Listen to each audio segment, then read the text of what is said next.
이른 아침, 서울의 하늘은 유난히 낮고 흐렸다. 비는 굵지 않았지만 낡은 오토바이 뒤에 덮은 방수천 위로 톡 떨어지는 빗방울 소리가 정막을 깨웠다. 강호는 손에 힘을 주어 헬멧 끈을 조이고 축축한 공기를 들이마시며 한강변을 따라 천천히 오르막길을 올라갔다. 그의 오토바이는 오래된 혼다 슈퍼커브. 엔진 소리가 쉴 틈 없이 낮게 울렸다. 서울 강북 쪽 외곽, 구기동 골목을 빠져나와 강호는 을지로 쪽으로 향하고 있었다. 이날의 첫 번째 배달은 특별한 서류 한 뭉치를 강남의 국제 IT 기업 본사에 전달하는 일이었다. 비록 기온은 영상이었지만 몸속까지 파고드는 한기는 등골을 타고 내렸다. 그날따라 서울 거리는 유난히 조용했다. 회색빛 도로 위를 달리는 차들도 말없이 목적지를 향할 뿐 사람들의 표정엔 활기란 없었다. 그리고 그 틈 사이를 헤치고 조용히 움직이는 배달 기사 강호의 모습도 마치 도시의 풍경 일부 같았다. 강호는 말이 적은 편이었다. 그는 평소처럼 익숙한 포장마차 아주머니에게 고개를 살짝 숙였고 청소 중인 경비 아저씨에겐 짧게 손을 들어 인사를 대신했다. 누가 알아주지 않더라도 그는 언제나 정시에 실수 없이 움직였다. 그게 그의 방식이었다. 불평은 해본 적 없고 해본들 아무것도 바뀌지 않는다는 것을 그는 이미 알고 있었다. 이날 배달은 중요했다. 회사 사장인 전무가 말하길 이거 늦으면 바로 계약 끊긴다더라. 두툼한 서류 봉투를 강호에게 건네며 잔소리를 덧붙였지만 그는 그냥 고개를 끄덕일 뿐이었다. 이미 익숙한 일. 책임은 무겁고 인정은 없고 하지만 그게 현실이었다. 드디어 강남의 고층 빌딩 앞에 도착했다. 비는 여전히 보슬보슬 내리고 있었다. 강호는 조심스럽게 오토바이를 인도 옆에 세우고 뒷자리 짐을 다시 덮은 후 서류 봉투를 들고 건물로 향했다. 그러나 자동문 앞까지 가지도 못한 채 건물 앞 경비가 그를 막아섰다. 어디 가요? 여긴 마음대로 못 들어가요. 강호는 조용히 말했다. 서류 배달입니다. 기획팀 요청입니다. 경비는 위아래로 그를 훑어보았다. 젖은 우비, 낡은 슬리퍼, 헝클어진 머리. 이런 차림으로 로비에 들어오겠다고요. 여기가 어딘진 알고 계시죠? 강호는 아무 말 없이 고개를 숙였다. 이 시선은 처음이 아니었다. 겉모습 하나로 누군가를 판단하는 세상의 눈. 말해봤자 돌아오는 건 또 다른 불신뿐이었다. 서류 주세요. 내가 대신 올려다 줄게요. 직접 전달하라고 하셨어요. 수령 확인도 필요하다고 했고요. 경비는 짧게 한숨을 내쉬며 말했다.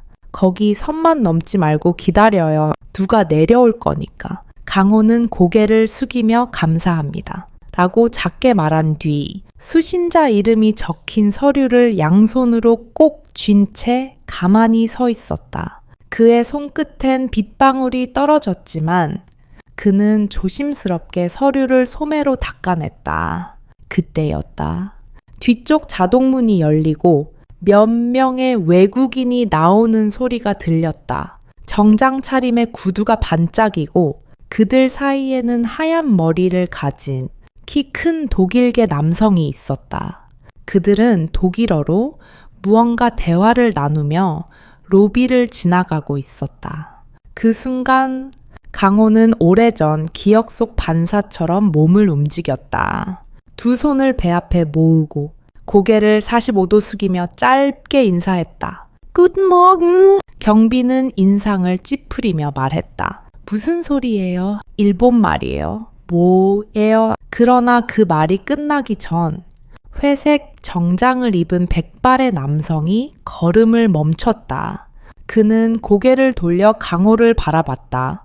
단 몇 초간 두 사람의 눈이 마주쳤다. 그 남자는 아무 말 없이 고개를 아주 작게 끄덕였다. 마치 자신이 들은 것이 진짜임을 확인하려는 듯 곧 그는 다시 걸어갔지만 엘리베이터에 타기 직전에도 한 번 더 돌아보았다.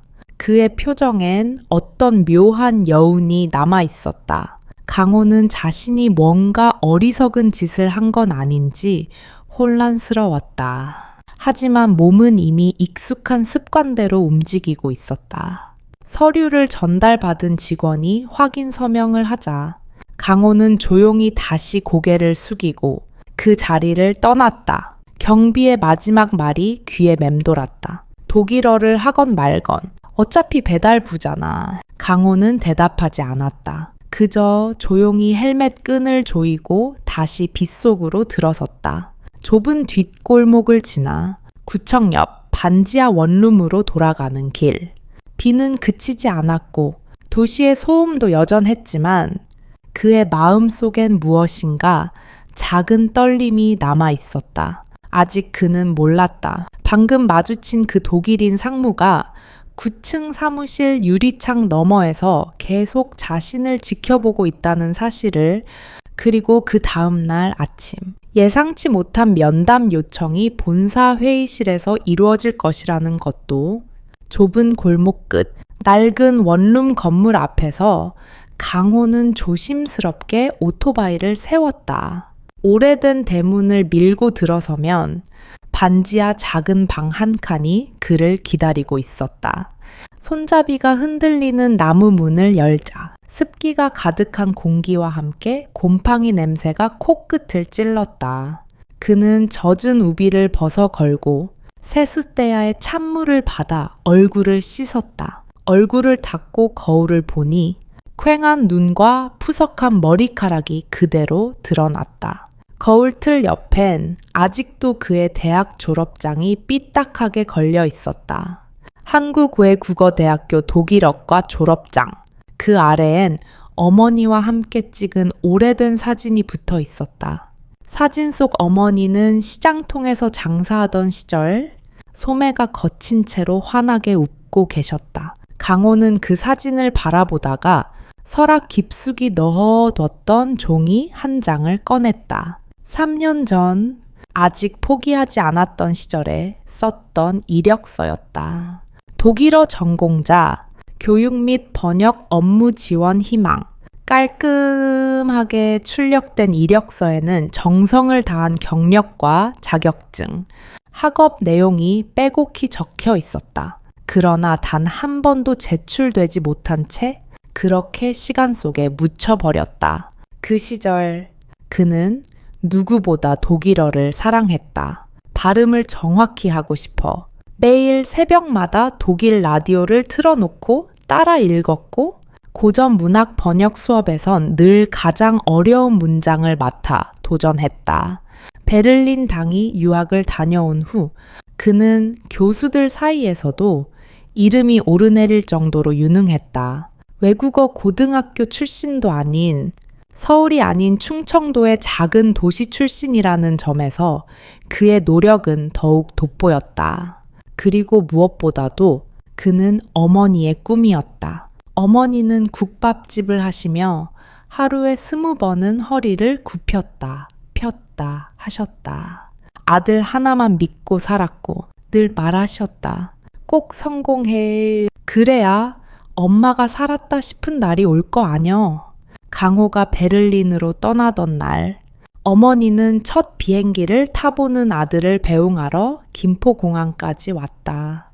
그날의 아침 햇살은 이상하리만큼 따뜻했고, 어머니는 손에 꼭 쥔 비닐봉지에서 찬밥으로 만든 주먹밥을 꺼내며 말했다. 독일 가서 돈 없을 때 먹어. 거기 김치는 없을 테니까. 강호는 울지 않았다. 하지만 비행기 창문에 비친 어머니의 모습이 점처럼 작아질 때 그는 가슴 깊은 곳에서 뭔가 무너지는 소리를 들었다. 독일에서의 시간은 힘들었지만 보람찼다.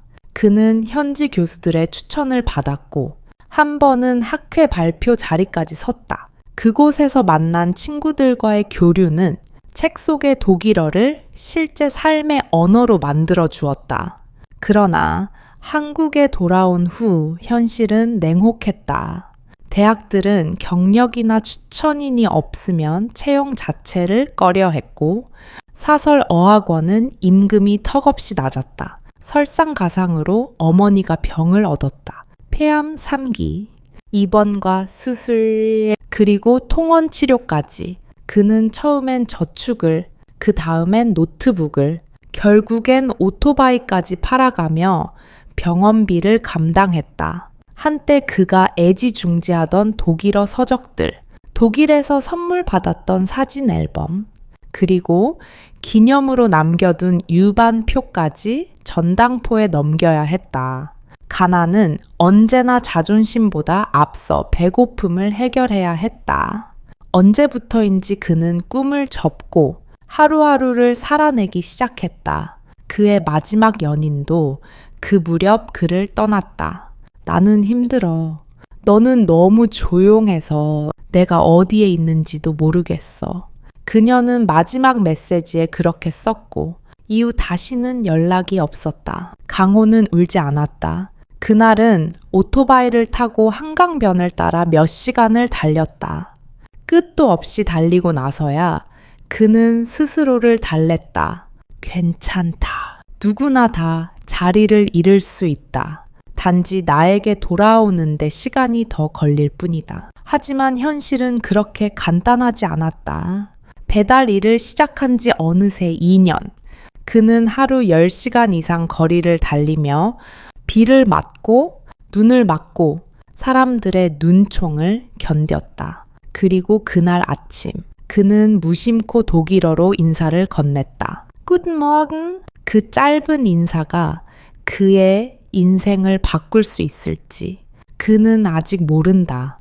그러나 오늘 그에게 걸려온 낯선 전화 한 통이 모든 것을 흔들기 시작했다. 강호 씨 맞으시죠? 저희는 CMI 본사 인사팀입니다. 상무님께서 강호 씨를 만나고 싶다고 하십니다.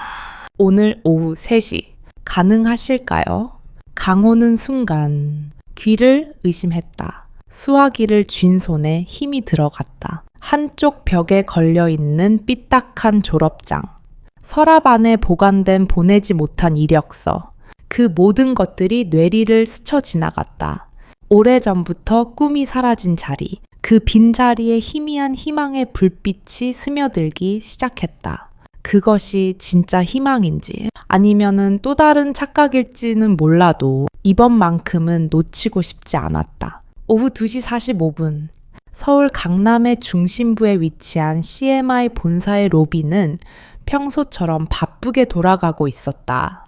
정장 차림의 직장인들이 335 엘리베이터를 향해 걸어갔고 커피 향이 퍼지는 휴게 공간에선 누군가 중요한 전화를 받고 있었다. 그 틈으로 낡은 회색 가방을 맨 남자가 조용히 문을 밀고 들어왔다. 그는 전날 밤에 손으로 다림질한 하얀 셔츠를 입고 있었지만 셔츠 소매 끝은 이미 조금 해져 있었고 네칼라의 실밥도 몇 가닥 삐져나와 있었다. 하지만 그의 눈빛은 오랜만에 올곧게 살아있었다. 안녕하세요. 강호라고 합니다. 3시에 인사팀 면담 예약이 있어서요. 접수 데스크 직원은 순간 당황한 듯 눈을 깜빡였지만 컴퓨터를 확인한 후 무표정하게 대답했다. 12층 인사 회의실로 올라가세요. 여기 방문증 착용하시고요. 엘리베이터 문이 열릴 때 강호는 깊게 숨을 들이마셨다. 그리고 그 누구보다도 조용히 로비의 시선을 뒤로 한 채 올라갔다. 12층 회의실 복도는 유리벽을 따라 자연광이 스며들었지만 그 빛은 따뜻하기보단 냉랭하게 느껴졌다. 벽면엔 수많은 수상 경력과 글로벌 파트너십 로고들이 걸려 있었다. 강호는 회의실 문 앞에 도착해 잠시 걸음을 멈췄다. 손에 땀이 났다. 그는 셔츠 소매로 살짝 닫고 문을 3번 두드렸다. 들어오세요. 회의실 안에는 3명이 앉아 있었다. 한 명은 어제 봤던 회색 정장을 입은 백발의 독일인 상무였고, 옆에는 젊은 여성 통역사, 그리고 맞은편 끝자리에 앉은 남자는 이 회사의 국내 운영 총괄이라 소개받은 이현석 이사였다. 이현석은 처음부터 강호를 위아래로 훑어봤다. 눈빛은 날카롭고 자세는 너무나 당당했다. 마치 이 자리는 당신 것이 아냐 라고 말하는 듯한 분위기였다. 그러나 상무 한스 베커, 그가 먼저 입을 열었다. Guten Tag, Herr Kang. 강호는 순간 긴장했지만 곧 똑바로 앉아 또렷하게 대답했다. Guten Tag, ich freue mich, Sie zu treffen. 젊은 통역사는 순간 멈칫했지만 이내 미소를 지었다. 강호의 발음은 교과서적인 독일어였고 그 억양에는 오랜 노력이 깃들어 있었다. 한스 상무는 서류를 뒤적이며 물었다. 당신은 독일에서 당위 연수를 받아놨다고 했지요? 이 추천서는 라이프치히 언어연구소에서 발급된 거군요. 당시 발표 수업에서 제안을 받아 한 학기 참여했습니다. 이현석 이사는 그제서야 흥미로운 듯 물었다. 그런 경력 있으면서 왜 지금까지 배달 일을 했습니까? 강호는 눈을 피하지 않았다. 어머니가 병환이 깊으셨습니다. 돈이 필요했고 현실적으로 가장 빨리 돈을 벌 수 있는 일이 배달이었습니다. 이현석은 비웃듯 고개를 끄덕였다. 요즘은 유튜브로 독일어 배우는 사람도 많습니다. 그렇다고 이 자리에 앉을 자격이 생기진 않죠. 강호는 조용히 말했다. 맞습니다. 하지만 전 전공했고 직접 체험했고 쓰는 법도 책임지는 법도 압니다. 그 말에 회의실은 짧은 침묵에 잠겼다. 한스는 잠시 그의 서류를 다시 훑었다가 의자의 등을 기대며 조용히 물었다. 왜 포기하지 않았습니까? 그렇게 많은 벽에 부딪히면서도 강호는 숨을 들이쉬고 천천히 말했다. Ich hatte keine andere Wahl, aber meine Mutter hat mich nie aufgegeben. 나는 다른 선택이 없었습니다. 하지만 어머니는 나를 포기하지 않으셨어요. 그의 목소리는 크지 않았지만 그 방에 누구도 웃을 수 없었다. 회의는 오래가지 않았다. 한스는 자리에서 일어나 짧게 고개를 끄덕이며 말했다. Danke, Herr Kang.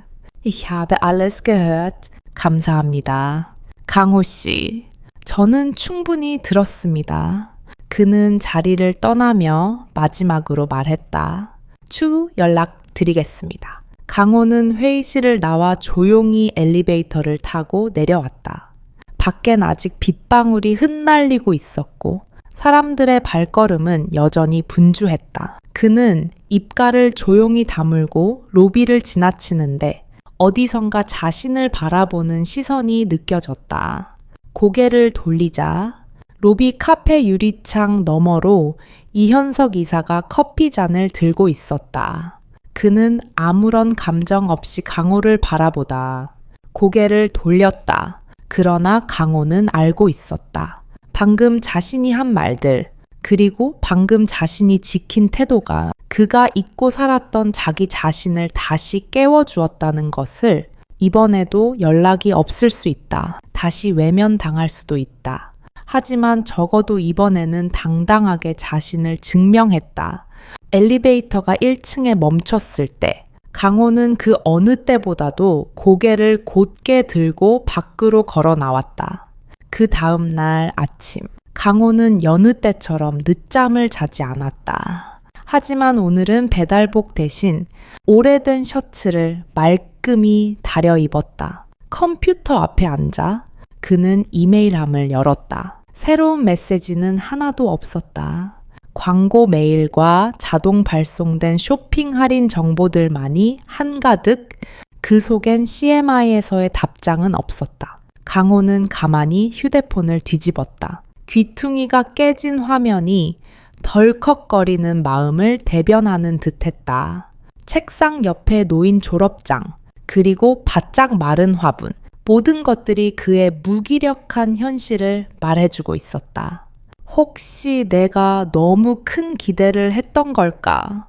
그는 조용히 이력서를 다시 꺼냈다. 4번 접혀 구겨진 그 종이는 세상에 단 한 번도 건네지 못했던 그의 신호였다.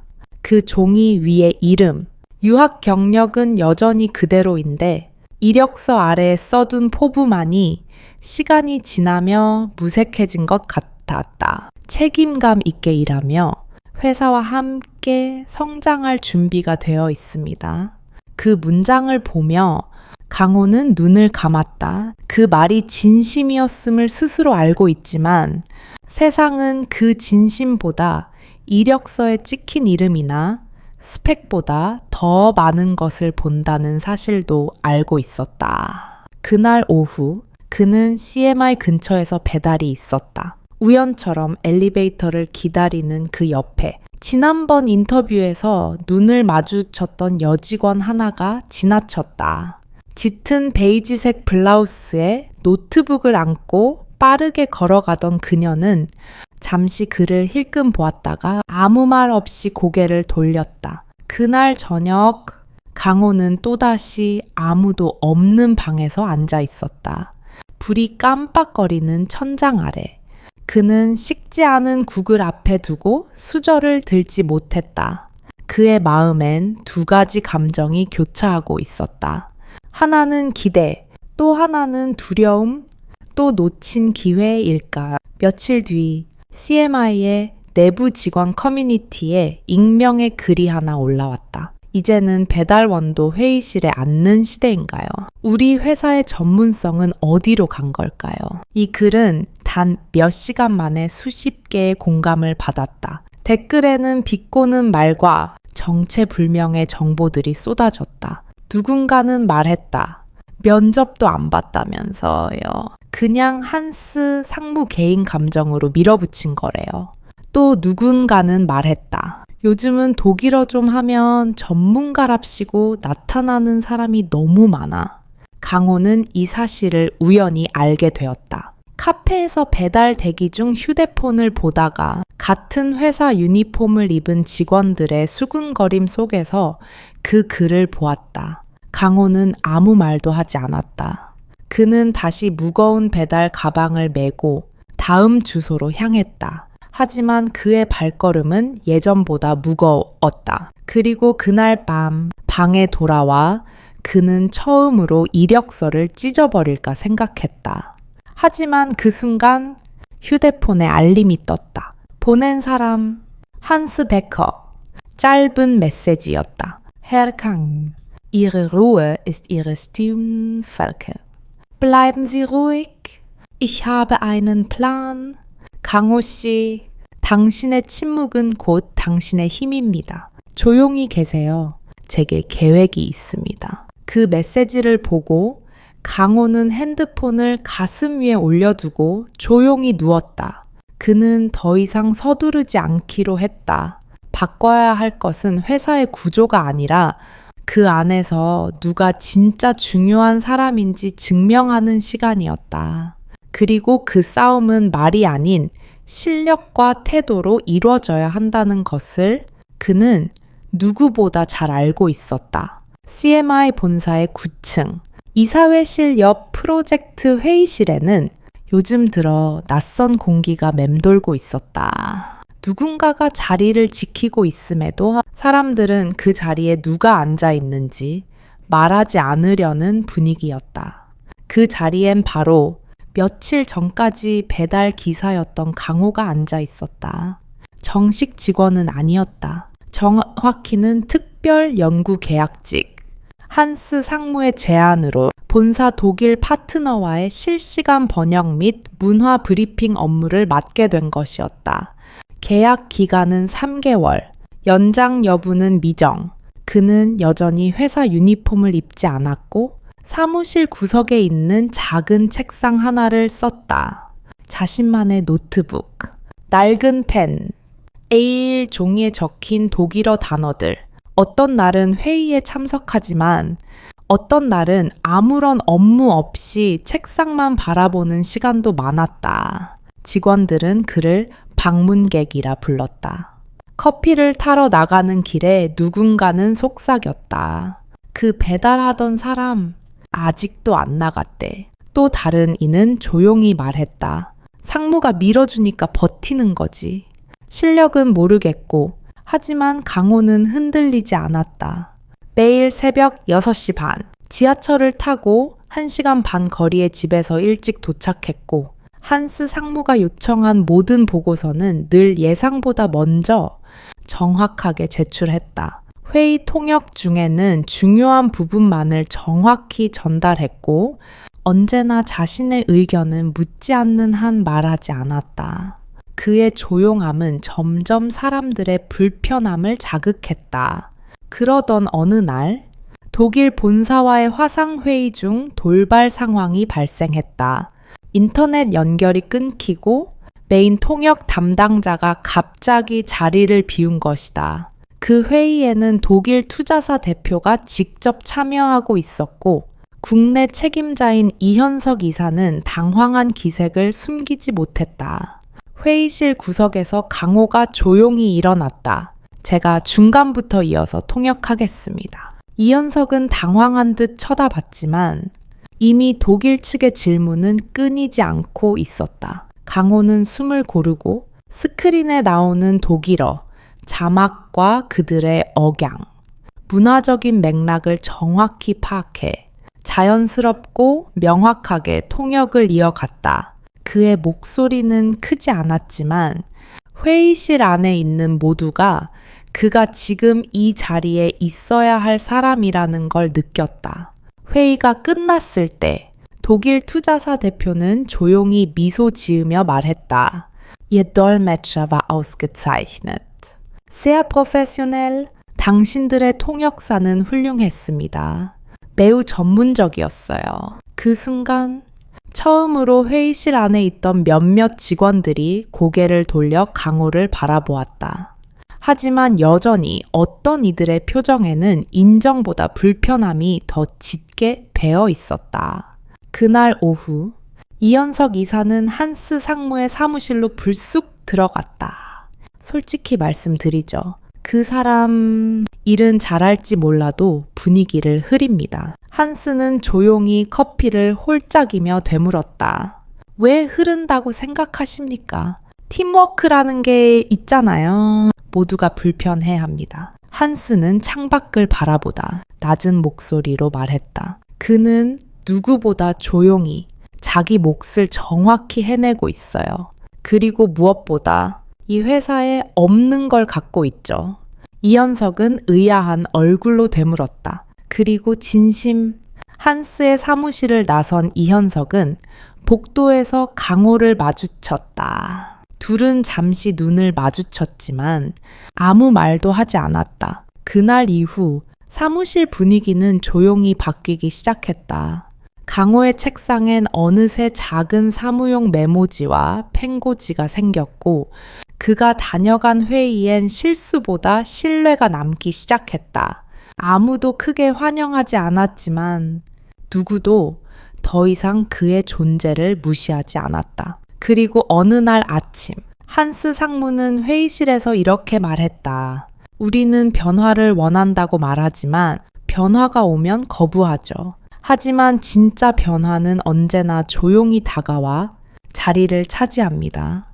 그게 진짜 실력입니다. 그 말에 강호는 문득 어머니의 말을 떠올렸다. 사람은 소리 없이 물처럼 움직여야 쓰인다.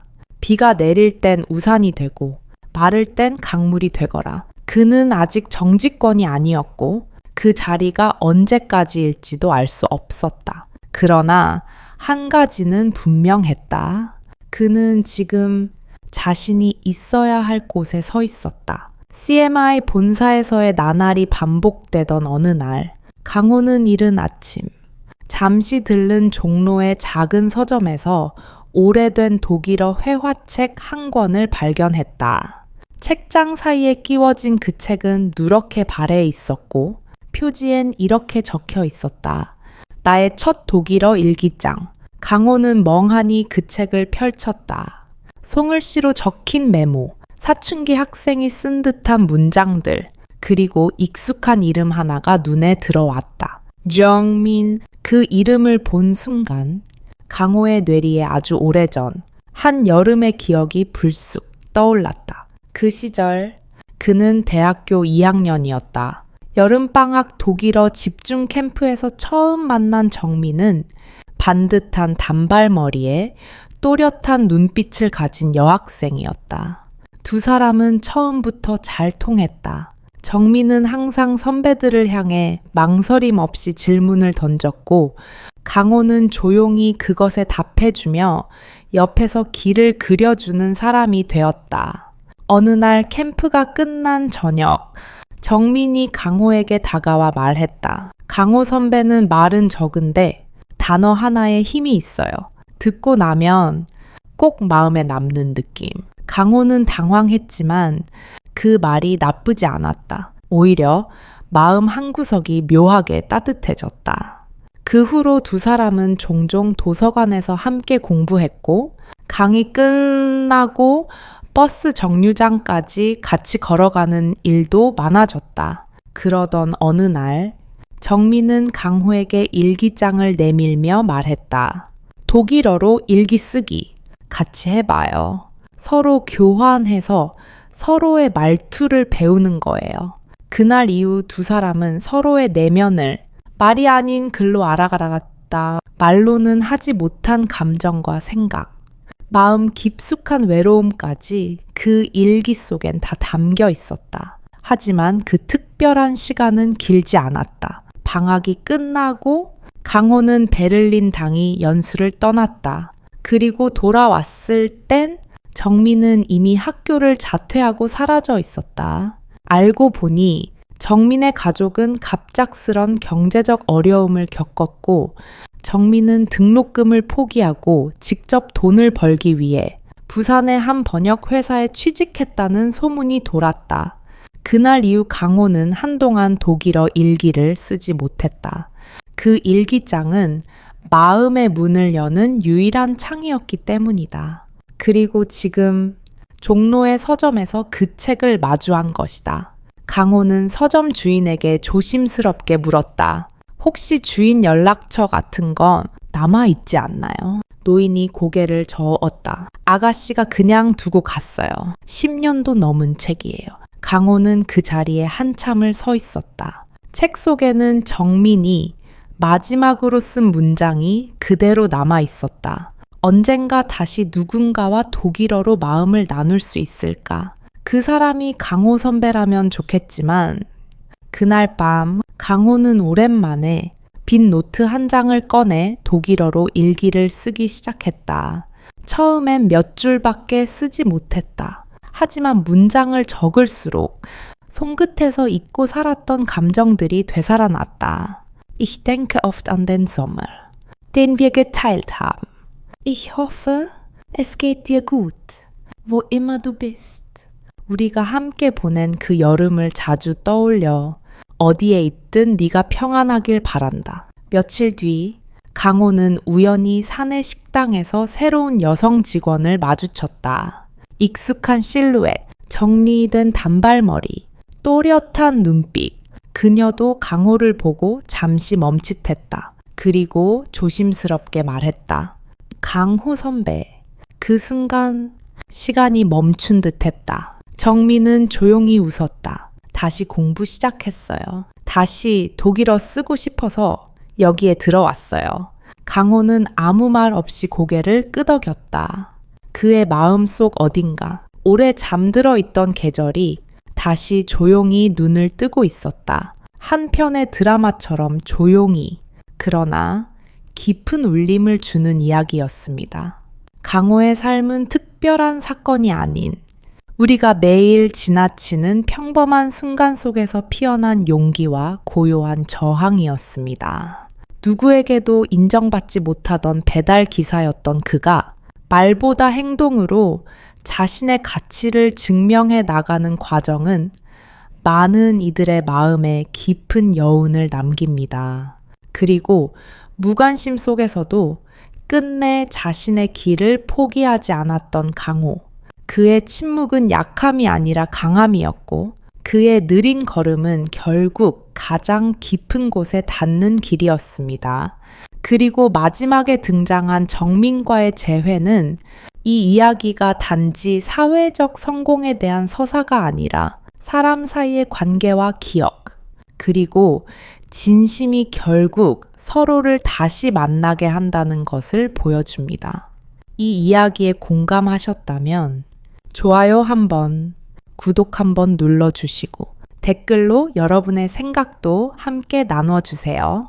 강호의 다음 이야기, 그가 어떤 선택을 하게 될지, 정민과의 관계는 어떻게 이어질지 궁금하시다면 꼭 다음 편도 함께 해주세요. 여러분의 응원과 관심이 이 이야기를 더 멀리, 더 깊이 이어가게 합니다. 감사합니다.